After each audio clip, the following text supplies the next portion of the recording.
Okay, so last winter, I don't know if you remember this, but I started to feel really weird. And I had this feeling that there was a butterfly in my throat, and then it moved into my chest area. And like most everything else, I just chalked it up to, oh, okay, I'm exhausted. It has to do with my life and my schedule. And then by March, this sensation picked up quite a bit. And I was beginning to feel really uncomfortable. And I started to feel my heart race a lot. And one night during March break, I woke up from a very deep sleep, which was unusual. And I sat straight up in bed and I felt like I was choking. I was absolutely petrified because all the other symptoms were exacerbated, and I thought I must be having a heart attack. Something very serious is going on. I was in a cold sweat.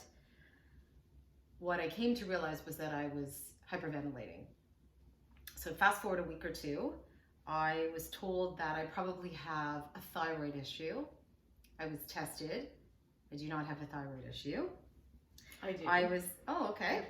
I was tested for stress and heart-related issues. Everything came back normal, which was also great. Finally, after several of these evening and in the middle of the night episodes, I was diagnosed with having panic attacks. Like so many of us. I was in a bit of shock when I was told that, and needless to say, that was not the end of it, but clearly there was something that was making me panic, and I needed to fix it. I knew I needed to fix it because I couldn't walk around all day with a racing heart and that butterfly feeling in my chest and my throat. Fast forward again, I made huge, major life changes. So joining me today is Naomi Partes. She's very brave. She came back on the DL because the first time she was here, she said she wasn't going to be speaking about anything, but she agreed to come back and talk to us about a very sensitive issue. Naomi is a journalist and a storyteller, and now an entrepreneur, and also my former TV sister. Welcome. And still sister. I want to talk today about some very specific things. I want to know what it feels like in the exact moment for you when you actually feel like you've stopped breathing or you've begun hyperventilating. How do you get yourself out of that? And what have you done to move on from all of this? How do you get yourself up and out and away and out of this mode? Sometimes it's every day. Takes a long time. Can you describe to me what it feels like when you're panicking? Well, as you said, it feels like you're having a heart attack.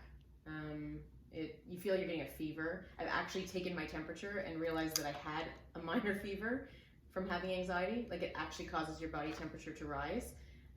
It's a horrible feeling. It's an awful feeling. And the worst feeling is when it's happening and it's in the middle of the night and you actually can lie there and hear your heart coming out of your chest. Way before. I don't actually know when it started. I mean, growing up, I had other teenage issues, but I don't remember having anxiety. I do have grandparents who are Holocaust survivors, and I think that growing up with them and, hearing all their stories may have had an effect in terms of, oh my God, like, look what can happen. Like, my grandparents never really got to say goodbye to their parents. They lost their entire family. So I think growing up with that was already anxiety provoking. And also knowing the burden of being one of the people who's going to have to tell that story when, they are going to pass away, God forbid, because I love them and they're very old right now. They're 102 and 94. But I was just about to ask you that. That's insane. They're 102 and 94. So beautiful. I'm going to have to tell that story. So that already is like a lot of pressure. But really the turning point for me, and I think for the whole world, was 9/11. And I had worked in New York the summer prior to 9/11, left just a few weeks before it happened, and returned the next summer and worked on a nightly show about 9/11.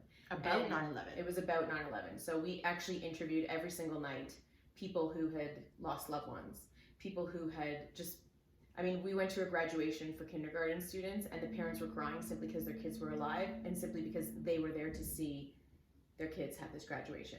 Every single day we went into people's homes. They had shrines to their families. And I wasn't there for 9/11, but I worked with people who actually were running down the West Side Highway when the towers were crumbling, and they had severe PTSD. So you had two major events in your life. I don't call your grandparents an event, that's family member, but they had a huge impact on you growing up. You were internalizing a lot of their pain. Well, 9/11 changed a lot, But because for yeah. everybody, Right. I mean, the whole world changed. So I wouldn't put it, I wouldn't say this is just for me, but because I was covering it, and this was my first real experience in covering something so horrific, it had a really huge impact on me. And the video we were going through, I mean, we were watching video there that has not ever been shown. It's literally been shelved away, and watching some of the stuff that we saw, I mean, the close-ups of the people jumping out of the tower, like stuff that will never be seen and should never be seen, it sticks with you. And so it actually caused me to have this fear of bad things happening. And that final, all the interviews we did was, we were listening to the voicemails. This is the last message they left. This is the last thing they said. Always say I love you. Always tell the people who you're on the phone with that you love them. Like, this was a daily message that I was getting. So did you find it, so you would work on this at night. Did you start to see a decline in your own mental health soon thereafter, like when you were there? It started with my parents and with my boyfriend at the time, who's now my husband, but I would have trouble saying goodbye. So I would have trouble saying goodbye even on the phone, like not just in person, but also on the phone. That's how it started for me. And then I think through all the years of news and all this stuff, and I think every single person who's been in the news industry, or who's a paramedic, or in emergency services, anyone who's first on the scene to anything and sees the type of stuff that we've seen, it's hard not to be affected. You become cynical, and some people can brush it off because, oh, it's another, bad car crash, another fatal car crash. But it affects you. It does affect you. So and you have to push it away for the job. And not a lot of reporters talk about it on the job. Right. I had Tamara Cherry here a couple episodes ago, and we talked specifically about being exposed to death and victims. But you're talking is bad. It doesn't even need to be the victims. It's like, it doesn't even need to be death. Everything we were covering was bad, or was how rare is it this happened, or how, and so that stays with you because, right, and so that stays with you because because then people will say, well, this can't really happen, and you say, well, no, I covered it. So your trigger really was covering 9/11. I do believe that that's where it started. Okay, I do. So let's fast forward a bit. You came back to Toronto, and you now were having a hard time saying goodbye on the phone and in person, and then it started to manifest in. Well, so I do think my anxiety, like most women, got worse after I had kids. Hormones change everything. You're layering this. You started with grandparents, 9/11. Yeah. Boyfriend turned husband, now kids. Wow, we're moving right along. So you didn't receive any. Oh, I started. No, I started therapy like around the time after I came home from New York.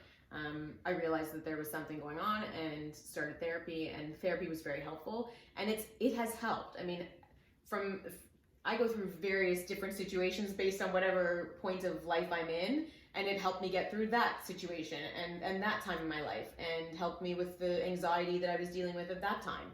And then, there's other therapy for many other years of my life, but it's always been something that I've there's always been something that I've lived with since then, and it manifested itself in different ways depending on what phase of life I was going through and what was happening in my life at the time. And remember, as journalists, I specifically, and I'm sure many other people who start in the industry have to start in smaller markets. So I moved, I was in Peterborough, so I was commuting, I was going back and forth, I was driving on a very snowy highway at night thinking, oh my God, what could happen on my drive home. Then I was in Barrie, again, driving home at late hours on snowy highways, covering, crazy stories up north. And then I was in Toronto, and in Toronto it's a huge market, and then you're covering a lot of big stories. Everything. The G20 were on the ground.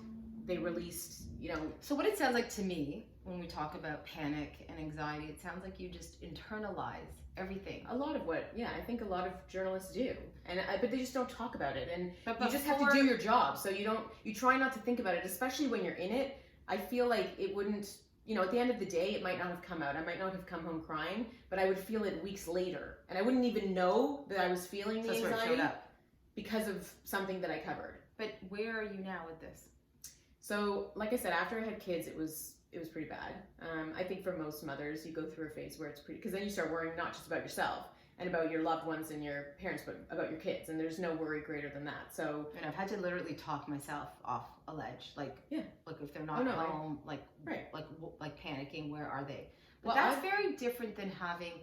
that's being anxious is very different than having a panic attack. What we're describing about waking up in the middle of the night where you have... So I didn't have those for many years. Like even at the beginning, the anxiety was really, it wasn't that bad. It was, right.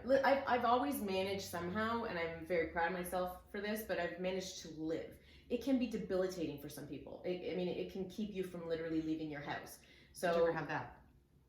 No. Thankfully, I've had enough help, and I've talked to enough people, and now, at the beginning I didn't have a lot of panic attacks, and it was manageable. For some people it's not. I mean, anxiety can be debilitating. I've always been able to live my life, which has taken a lot of work. It's taken a lot of therapy and a lot of techniques.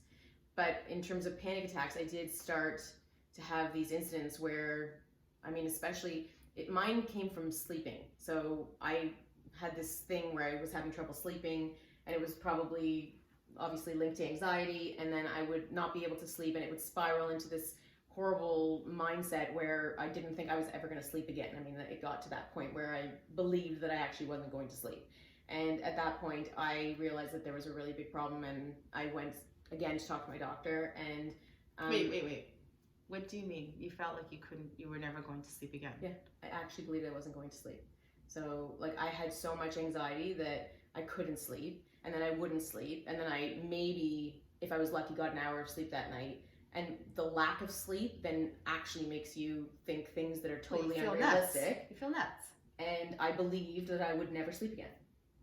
I actually believed I wouldn't sleep again. So I had to go on sleeping pills just to help me get some sleep. And then once you're in a mindset that's a little bit more realistic, you can help yourself better. So I've actually, like I said, I've been very lucky because I have a huge family support system, friend support system, people I can talk to about it. And even though we didn't talk about it on the job necessarily, there were people that we could always talk about it with on the phone after, and that helps. You need an outlet. You need to talk to somebody. Well, like-minded people always help. And some people don't want to do therapy, and that's fine. Therapy was very helpful for me and has always been very helpful for me. And one of the things my therapist prescribed, literally, was yoga. She literally said, I am prescribing you yoga. You need to go to yoga. So the first time I went, I feel I remember I had an anxiety attack. I remember when you went to yoga the first time. She says go to yoga, and the first time I went, I had panic before going in because my friend took me to hot yoga, which I did not want to go to. They said you can't leave the class if you're too hot. And I'm thinking this is like a jail. Yeah, and then they said, and you need to give us your phone. And I at that point had not detached myself from my phone, and I had young kids, and I'm thinking, what if someone has to call? And all these thoughts are going through my head, and yoga's supposed to be relaxing. And then before I went in, I was really actually having a panic attack. I was having a lot of anxiety. And my friend brought me down and she said, just try it. It's only an hour. And I did. And I didn't love it the first few classes I went to. And I used to laugh at people going to yoga. I'm like, how do people sit there for an hour and just breathe? I couldn't understand it. It's good for you. Now, I can't go a week without having it because I actually feel it. If I go a week without yoga now, I feel it in my mind. I feel it in my chest. I need to breathe. I really need to just have that time where I'm breathing in and out. And so when I feel that I'm in a situation now where I'm having a lot of panic, I stop and I literally just remind myself to breathe and take a deep breath, and everything will be okay. And would you find yourself mostly having those moments of panic? Is it in the car? It could be any time. There's no rhyme or reason. It happens all the time. You never even know when it's going to happen. And sometimes you think that your life is in such a great place, but yet you're having panic, and then you don't understand. And I've actually talked to people who said that it's like panic from months ago that's finally coming out. But you said that to me a few weeks ago. It is. It happens. You hold it in for so long, and you're strong, and you do your best to be strong, and then it just comes out in the weirdest time and place when you least expect it, and it's probably not even having anything to do with what's happening in your life at the time. Where does it come out for you? I just now. Where would it come out? Not now, this moment. Not at this moment. If you're panicking, go ahead. I am not panicking. No, okay, that's good. I'm here for you. No, I'm not. Don't mean to make light of it. I'm just saying. I didn't mean right now. I mean generally. Like I said, it changes. It could have. I'm going through a life change too. So I've now started my own company, which I never imagined that I would start. That is a huge change. Life change causes anxiety. So obviously, there's days where Or if I'm lying on the yoga floor and I'm, having a moment to actually think, the anxiety or the panic will set in, and I'm like, am I doing the right thing? Is this the path that I should be taking? And then there's other days where I feel great. So every day is different.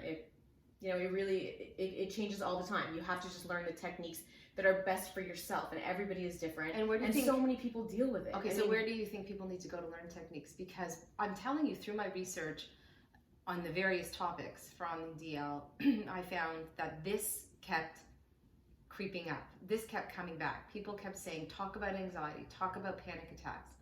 And it was so many of us go through it. It is so common. But it was so and yet so many people don't want to talk about it. Well, that's what I want to say to you. It was so highly personal that I really thought I was losing my mind, and I really detached, really detached. And it's interesting because when I'm detaching, you'll be like, where are you? What's happening? If you haven't heard from me in a couple of weeks, there's something happening with me, right? Like, I don't even have to tell you, as somebody who close to me, but also you've been through it. So you yourself know, when you start to detach from the rest of the world, there's something going on. Well, and unfortunately, we're trying to destigmatize it, but there is still such a stigma, and it's not looked upon positively, and people think things like, someone living with anxiety can't I mean, I am a perfect example of someone who lived through years of anxiety on television, but nobody would have known. I was able to still function. I was able to learn the techniques that I needed for myself so that I could help myself live whatever normal meant for my life. Because it's we're not going to go there. You can define normal all you want. It's different for everybody. Whatever normal meant for Mm-hmm. me, so that I could then function. There's so many people. When I start talking about it, I realize how many other people are dealing with the same thing, but it's still so shunned upon. Well, that's why we're talking about it now. Yes. It's still so shunned upon. It really is. It's still not. To bring light to this. People still think it makes you weak. People still think that you're a weaker person and you're. What did I used to say to you all the time at work? How strong I was. Okay, aside from that, what did I used to say to you about talking about it? Oh, that you thought that I should. No, I said shut your mouth. Oh, at work then. Yeah, yes. I said don't dare. You. No, I'm sorry, I didn't mean it like that. I said shut your mouth. You do not talk about this at work. You do not let anybody know what's going on with you. And I didn't. I didn't for years. I'm glad that you didn't. I'm glad you listened. Now it's different. We're in a different situation. I don't know though. I don't know if it's so different. I don't know. So? No, I don't know if you can go to a boss and say, this is how I'm feeling. I don't know how understanding, depending on the industry that you're in, they would be. Oh, I see what you're saying. I still think that it is looked down upon as a weakness. And to be honest with you, I actually think people who live with anxiety or mental illness are actually stronger, because so do I. Their day-to-day, what they have to get through, I mean, they are not just battling things that all of us are battling on a daily basis, trying to get to work, traffic, they're battling their own brain. And it's very hard to fight with your own brain and to have an argument with yourself and to try and talk yourself down. So you're glad that you talked about it now? I am, because I think it's helped me, it's helped others, it's helped family members and people that I know, it's helped friends. I think that we all need to talk about things, because we all are going through so many similar things, and we don't even realize it until you talk to someone. I know friends who've had miscarriages, and thankfully I was lucky enough not to go through that, but they said that when they spoke to other people, they realized how, I just find we all go through so much, and there is so much commonality, and yet we all feel so alone, because we're not talking about it. Right, well, we're talking about it now. Yeah, once you talk about it, don't you feel better that you talked about it to me? Well, part of my shtick, part of on the DL is my reveal, right? It's me revealing a lot about myself. Yeah. And it's very cathartic. But you talked about it to me finally. Right. Well, of course. And don't you feel better releasing that? I think it just... Yeah, I do. It's a weight on people. I do, yeah. It is a weight on your life, and so I feel like whether it's a friend, if you're someone who... I've had a lot of people who say, I'm not going to go talk to a stranger, I'm not doing therapy. Whatever, if that's how you think, then fine. But I am an advocate of therapy. I think it's actually better to have someone who's outside of your circle. Yeah, for sure. Who can provide perspective that you wouldn't normally get from a friend. And it's been very helpful for me. And I've had very different therapists for the times in my life and for the things that I was going through, but it was very helpful. Medication is very helpful for many people. There's a lot of tools now for people who need it. And you just have to find what works for you. It's an ongoing battle, because it changes with everything that you're going through in your life. And like I said, kids, job changes, you know, losing family members, death. Like there's Death things is huge, yeah. every day. Things change you and change in your world, and there's world events that happen, and we sit there and we think about, you know, plane crashes and horrible stories that we hear in the news, and it affects you. It seeps into you. Do you feel? Are you glad that you came on the DL? I'm always glad to see you. I know, but you were first time you came, you would speak. Now you. So I was hesitant to talk about it because it is putting a lot out there. I mean, I'm not, you know, I'm out on social media, but to talk about a lot of things on social media hasn't always been my thing. But I'm doing it because I think that it's important to talk about it, and I've said that, and I really do. Make and a I difference. think you know, I'm a huge advocate of talking about mental health, and I really think that me talking to my friends has helped. So hopefully, me speaking to everybody. There's one person that hears this, and you make a difference, and you've done something really important. Yeah, and I think we do. We need to talk about these things more. It still is. They're trying. There is an effort to destigmatize some of these things, but I really do think that it's still seen as a huge weakness, and we need to change that. Because that's why I would never, ever, ever, ever have spoken to anyone at work, ever. That's a problem. That needs to change. Well, I wouldn't, and still. There needs to be a world where that is not the situation. Yeah, you used to say that to me all the time. You need to tell them. Like, there not needs talking to be a about world it. where that's okay, where you can talk about it. There does, because now it's trickling down to all the younger generations, and they're being affected by it, and we're seeing it. We're seeing a rise in cases with youth and with little kids, and it's brutal. You see it in your own kids. It's terrible. I know. I see it. So it has to stop. Yeah, I know. And we need to be the ambassadors. For change. But we're starting here today, which is amazing. And I'm so happy that you came back. I'm happy you weren't scared to come back. I thought I scared you the first time. No, I'm not scared to come back. I want you to tell me the best thing that happened to you in the last 24 hours. The best thing that happened was coming to the DL. Oh, you're the best. No, seriously. What's the best? No, the best thing that happened to me was skiing with my son yesterday. And so that's also, you know, you want to talk about anxiety. I mean, winter blues are a real thing. And I have found, actually, and I didn't even remember to mention this, but one of the best things for my anxiety is getting outside and getting fresh air. Most important thing. So I need that. I literally need it. So I need to go outside, walk, you know, listen to news, because that's what I do. Listen to the news while I'm trying to relax.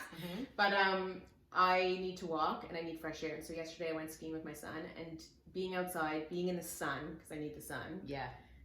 That's my natural happy pill. Being in the sun is essential, and I really love doing things with my kids. So seeing him happy, being outside, I mean, it was just all of it. Amazing. And that is like your heart. Joy to your heart. I'm so happy you came. I'm so happy you came back. You'll come back again? 100%. Okay. Thank you for coming. I love you. Love you. Thank you for coming on the DL.